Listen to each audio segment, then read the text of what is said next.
ఈ దుర్మార్గులను ఖచ్చితంగా వదిలిపెట్టద్దు. రాష్ట్రం మొత్తం ఒక సందేశం పోవాలి. ఇట్లాంటి ఎక్కడ జరిగినా సమాజం ఊరుకోదు. ఇట్లాంటి ఎక్కడ జరిగినా మనుషులు స్పందిస్తారు. మనసున్న మనుషులు తప్పకుండా ఆ కుటుంబానికి అండగా నిలబడతారని చెప్పి మనందరం కూడా ఒక సందేశం నాగర్ కర్నూలు నుంచి ఇద్దాం. కందనూలు అంటేనే మహేంద్రనాథ్ గారు ఆనాడు చేసిన పోరాటాలకు, చేసిన సామాజిక న్యాయానికి పర్యాయ పదంగా నిలబడ్డది నాగర్ కర్నూలు.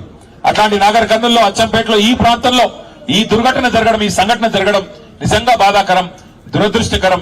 ఆ పసిగుడ్డుకు మనం ఇవ్వగలిగిన ఒకే ఒక నివాళి, ఆమెను చంపిన హంతకులను న్యాయం జరగాలి, ఆ హంతకులకు శిక్ష పడాలి.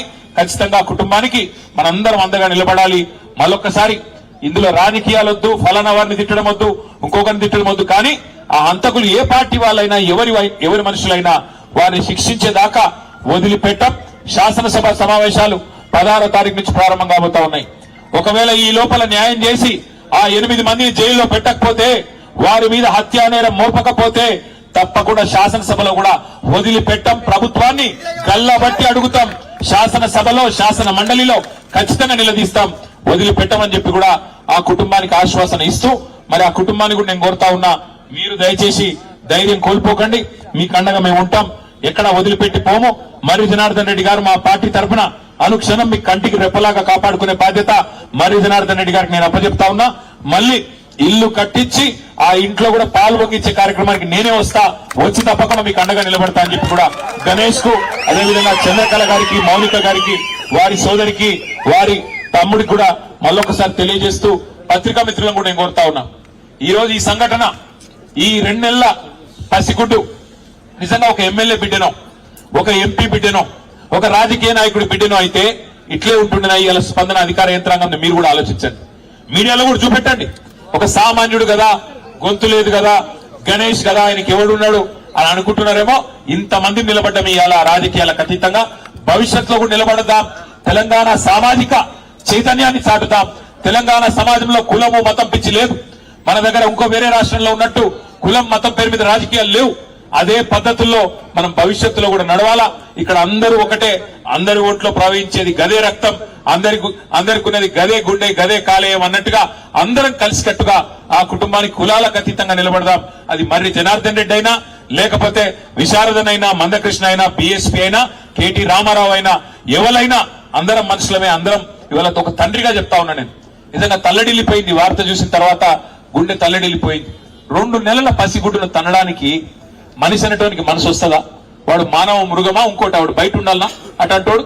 అందుకే నేను అంటున్నా, ఇక్కడ కులం లేదు, మతం లేదు, ఏది లేదు. ఆ తల్లికి, ఆ కుటుంబానికి న్యాయం జరగాలి. జరిగేదాకా మనం వదిలిపెట్టొద్దని మీడియాను కూడా ప్రత్యేకంగా కోరుతూ, ముఖ్యంగా నాగర్ కర్నూలులో ఉండే చైతన్యవంతమైన ఈ ప్రాంతం, గోరే టెంకన్న లాంటి మహా ప్రజా కవులు పుట్టిన ఈ ప్రాంతం, అట్లాంటి ఈ ప్రాంతంలో ఈ దుర్ఘటన జరగడం అందుకే చాలా చాలా బాధాకరం. న్యాయం జరిగేదాకా ఆ కుటుంబానికి అండగా నిలబడదామని మళ్ళొకసారి మీ అందరికీ విజ్ఞప్తి చేస్తూ, వాళ్ళ కదిలి వచ్చిన ప్రతి ఒక్కరికి తప్పకుండా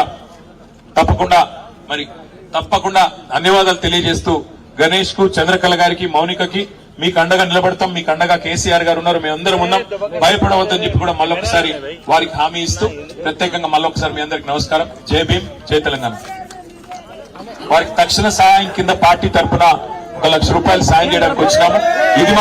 ఇది మాత్రం కాదు, ఆ కుటుంబానికి అండగా నిలబడి 10 లక్షల రూపాయలతో వారికి ఇల్లు కట్టించి, వారికి తప్పకుండా గృహప్రవేశానికి కూడా నేను వస్తాను, ఏదైతే మాట ఇచ్చినో తప్పకుండా నిలుపుకుంటా అని చెప్పి కూడా తెలియజేస్తూ, అమ్మాయికి తక్షణ సాయం కింద 1 లక్ష రూపాయలు పార్టీ తరఫున అందజేస్తా ఉన్నాం.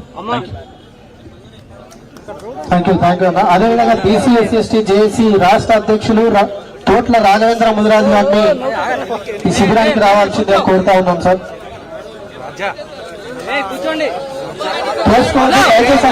దూరం జరగాలి, కొంచెం దూరం ఉండాలి,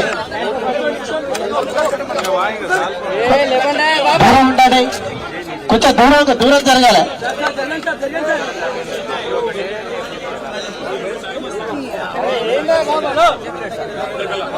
బయట తీసుకోవాలి సార్, ముందరికి రాకండి సార్, మీడియా మిత్రులు.